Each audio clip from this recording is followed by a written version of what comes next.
सुफलाम संत महात्म्यांच्या विचारांनी सुसंस्कृत अशी आणि भव्य दिव्य असा सांस्कृतिक वारसा लाभलेली भूमी म्हणजे माझी भारत भूमी हिंदुस्थान.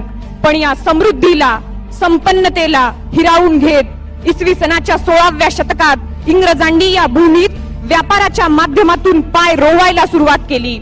काळाच्या गतीबरोबर या परकीयांनी व्यापारासहित शैक्षणिक राजकीय क्षेत्रात देखील आपली मक्तेदारी वाढवण्याचा प्रयत्न केला आणि या प्रयत्नांची युक्तीची पराकाष्ठा म्हणजे 19व्या शतकात संपूर्ण भारत भूवर स्थापन झालेलं ब्रिटिश साम्राज्य.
ब्रिटिश साम्राज्याच्या या विस्तार रूपी पारतंत्र्याच्या अंधकारात गुरफटले गेले होते ते म्हणजे भारतीय. तेव्हाच या काळोखाला छेद देत आणि स्वातंत्र्याची आशा पल्लवित करत शेकडो वीर आणि वीरांगणा इथे जन्मले.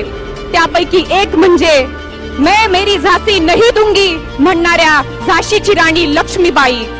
खूब लड़ी मर्दानी वह तो झांसी वाली रानी थी, झांसी वाली रानी थी.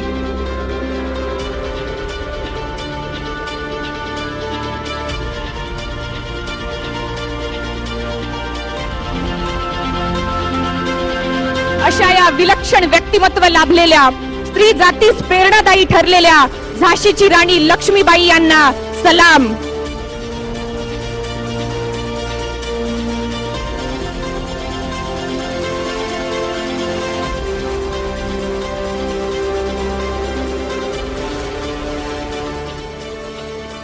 ब्रिटिश सत्तेस पहिलं जबरदस्त आव्हान होते 1857चा उठाव. इंग्रज फौजेतील शिपाई मंगल पांडे यांनी त्यांच्याच तुकडीच्या अधिकाऱ्यावर गोळी झाडून तोफ डागली आणि पेटला 1857चा महासंग्राम.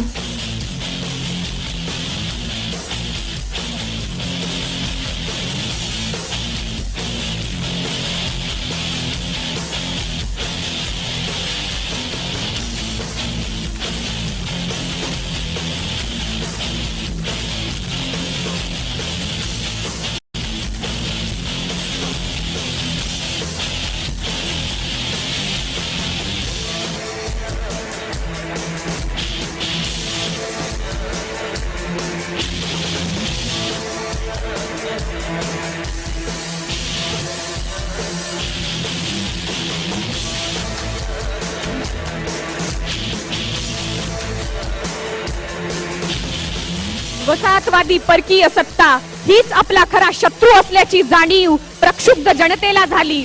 या शत्रूचा बिमोड करण्यासाठी हे सर्व एकत्र आले. या धुमसणाऱ्या असंतोषाचा उद्रेक झाला. सामान्य जनता एकत्र आली आणि सुरू झाल्या जहाल चळवळी.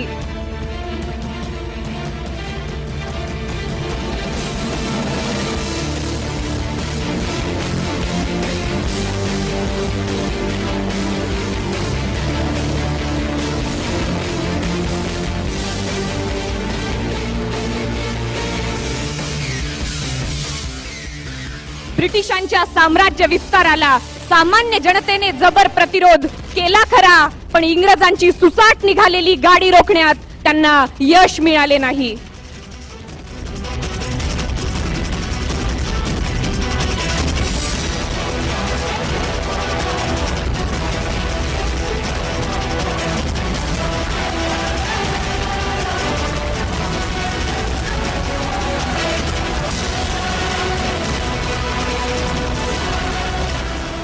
इंग्रजांच्या दबावाला प्रत्युत्तर देत लोकमान्य टिळकांनी राष्ट्राला चतुसूत्री दिली.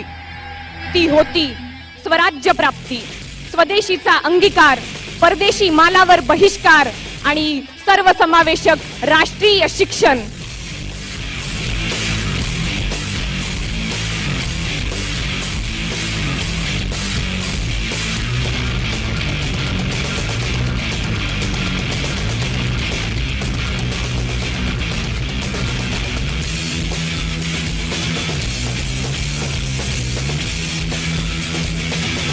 भारताभोवती घोंगावणाऱ्या ब्रिटिश वादळाची चाहूल जहालांना लागली.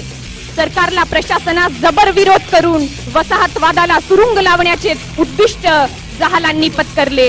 ईट का जवाब पत्थर से ही भावना त्यांच्यामध्ये जागृत झाली आणि जहालांनी इंग्रजांशी पुकारले एक घमासान युद्ध.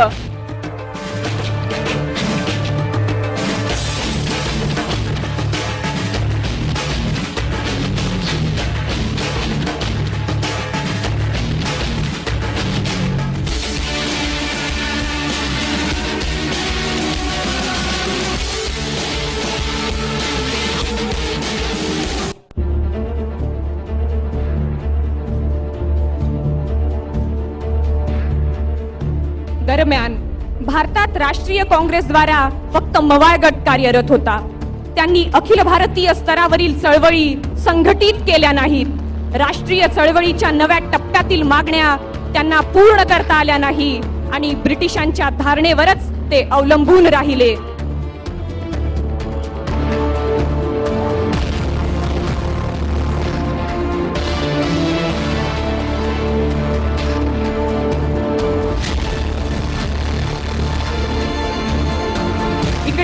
जहालांचे नेते लोकमान्य टिळक मंडालेतून सुटल्यानंतर स्वतः व आपल्या साथीदारांना राष्ट्रीय काँग्रेसमध्ये पुनर्प्रवेश मिळावा यासाठी प्रयत्न करू लागले. लवकरच त्यांचे प्रयत्न यशस्वी झाले. जहालांचा आणि मवाळांचा राष्ट्रीय काँग्रेसमध्ये मिलाप घडून आला. जहाल व मवाळ गटाचा ब्रिटिशांभोवतीचा हा फास हळूहळू आवळत गेला.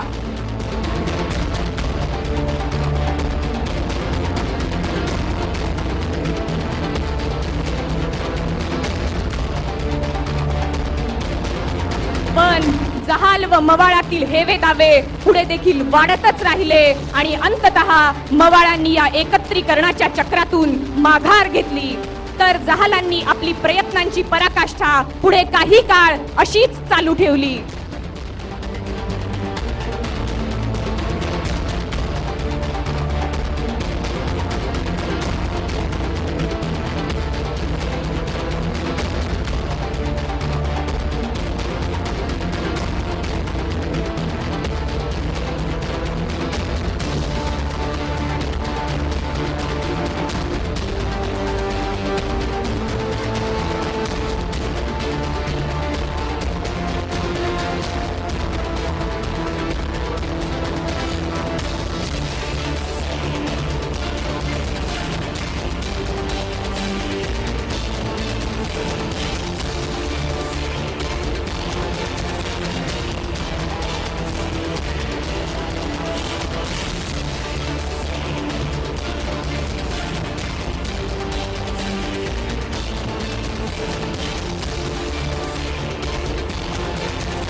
आणि याच वेळी उदय झाला तो क्रांतिकारी दहशतवादाचा.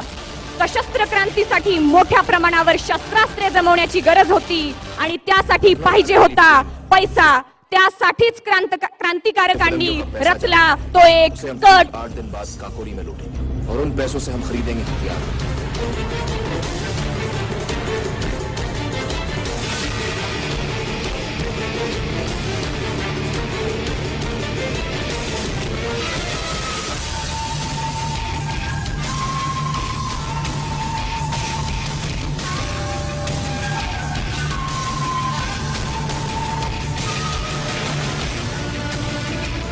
एव्हाना या क्रांतीला ग्रहण लागले फितुरीचे.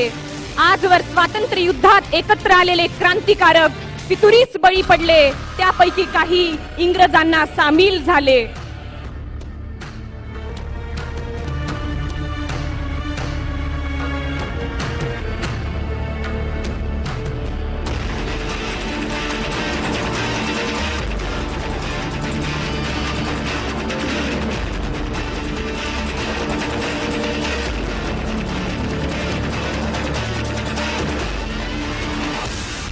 या फितुरीचा सर्वात मोठा फटका बसला चंद्रशेखर आझादांना. इंग्रजांशी झालेल्या एका चकमकीत अल्फ्रेड पार्क मध्ये त्यांना हेरण्यात आले. क्रांतिकारक आझाद अखेरीस गद्दारीचे शिकार ठरले.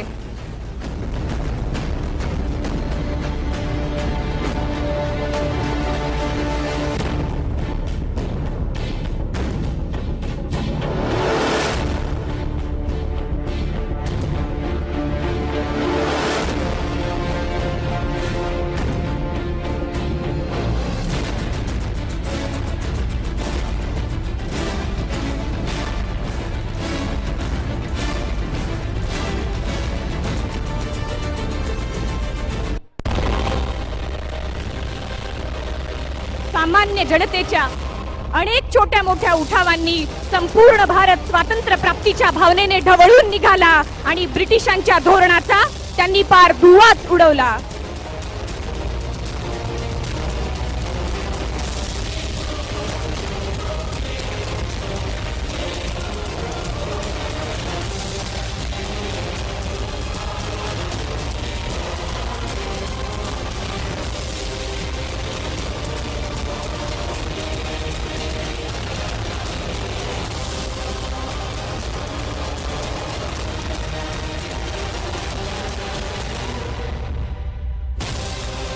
इथेच गांधीजींनी उचलले मुठभर मीठ आणि हादरले अखंड ब्रिटिश साम्राज्य. तेव्हाच आपल्या अहिंसात्मक मार्गांनी गांधीजींनी ब्रिटिशांच्या धोरणांचा केला जबर पाठलाग.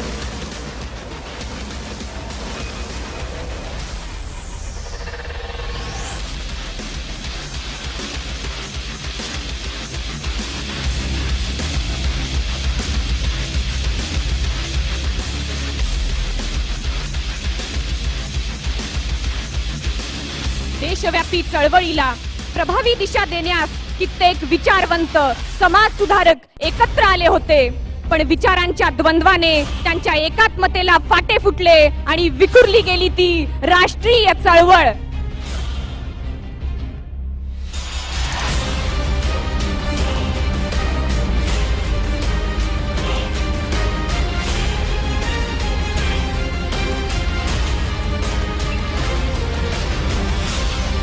इंग्रजांनी हिंदू, मुस्लिम व शीख यांना सातत्याने वेगळा दर्जा दिला आणि भारतीयांच्या मर्मावर बोट ठेवले. फोडा आणि राज्य करा या नीतीचा अवलंब करत त्यांनी सांप्रदायिकतेचे विष भारतीयांमध्ये भिनवले.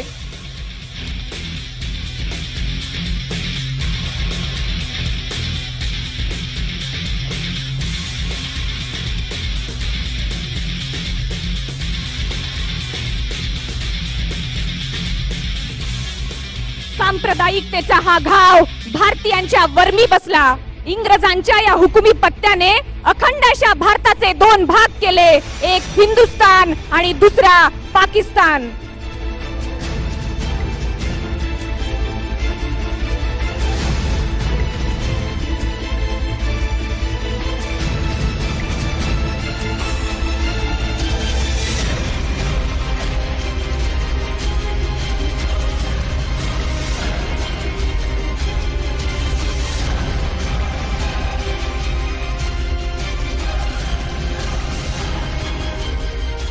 स्वातंत्र्य युद्धाच्या अखेरच्या टप्प्यात न भूतो न भविष्यती अशी स्थिती निर्माण केली ती सुभाषचंद्र बोस यांच्या आझाद हिंद सेनेनी. वर्ण वंश भेद या पलीकडे गेलेल्या या आंदोलनाने सामान्य जनतेच्या हृदयाचा ठोका हेरला होता. ब्रिटिश राजवटीच्या सर्व व्यूहरचनेला भेदून आझाद हिंद सेनेने स्वातंत्र्य आंदोलन तडीस नेले.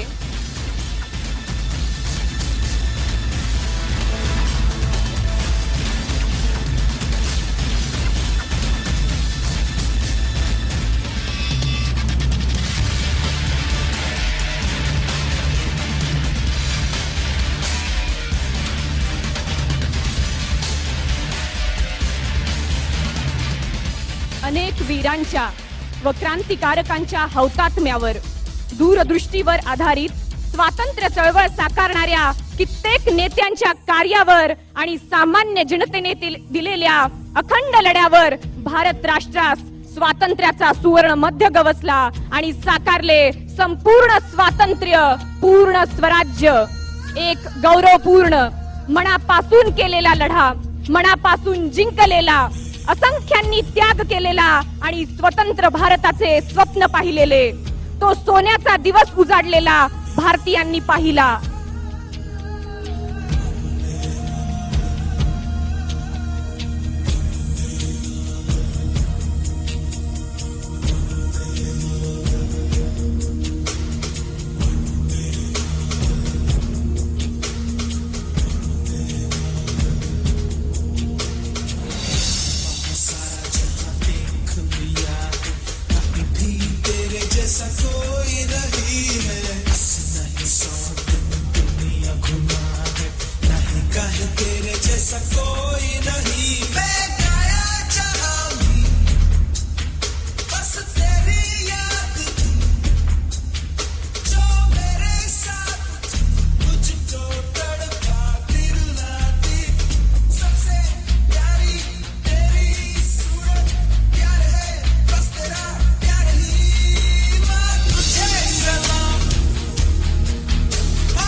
स्वातंत्र्य प्राप्तीचे ध्येय वेडे भगतसिंग, सुखदेव, राजगुरू आणि कित्येक क्रांतिकारक केवळ स्वातंत्र्य हेच उद्दिष्ट न ठेवता त्यांनी विकसित भारत निर्माण करण्यावर भर दिला. हे सर्व क्रांतिकारक याच ध्येयाने स्वखुशीने फासावर चढले.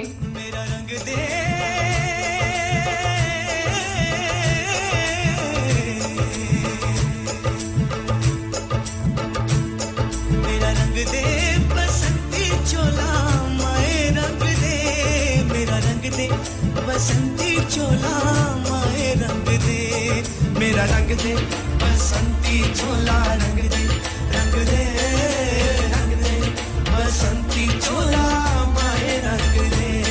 मर के कैसे जीते हैं इस दुनिया को बदलाने, तेरे लाल चले हैं माए अब तेरी लाज बचाने. मर के कैसे जीते हैं इस दुनिया को बदलाने, तेरे लाल चले हैं माए अब तेरी लाज बचाने. आजादी का शोला बन के खून रगों में डोला, मेरा रंग दे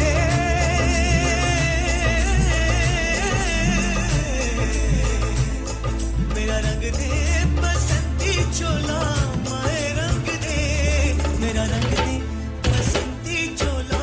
स्वतंत्र भारताचा हा राष्ट्रध्वज तिरंगा, ज्यात केशरी रंग बलिदानाचं, पांढरा रंग सत्य व शांततेचं आणि हिरवा रंग समृद्धीचं दर्शन घडवतो.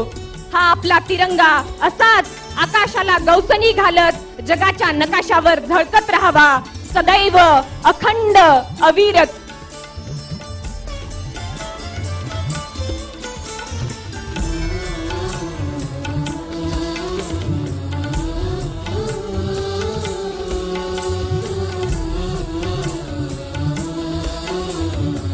स्वातंत्र्यवीरांना भारतीय अखंड स्मरणात ठेवतील. त्यांनी पेटवलेली विजयाची, देशप्रेमाची आणि स्वहक्कासाठी लढण्याची प्रेरणादायी मशाल अशीच सदैव तेवत देवण्याचा प्रयत्न आम्ही करतो. भारतात आज भ्रष्टाचार, गरिबी, बेरोजगारी यांनी काहूर माजवले आहे. तसेच मोठ्या प्रमाणात असलेल्या अशिक्षित जनतेमुळे देश प्रगतीच्या पथावर धीम्या गतीने पुढे सरकत आहे.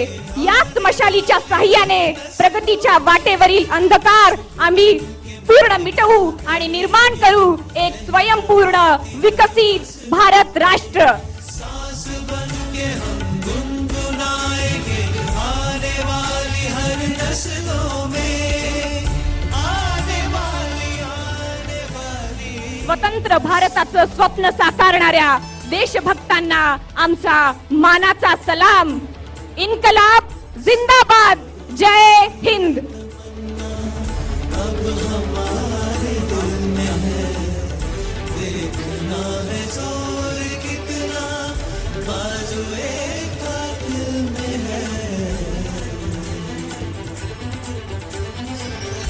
वक्त आने पे बता देंगे तुझे आसमां, क्या बताए हम जुनूने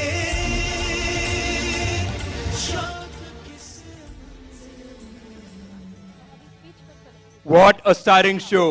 What a colorful display of patriotism, skill, and perfection. Our kayakers, ladies and gentlemen, a huge round of applause. Indeed, Pradnil, a very beautiful show. I have a small announcement to make.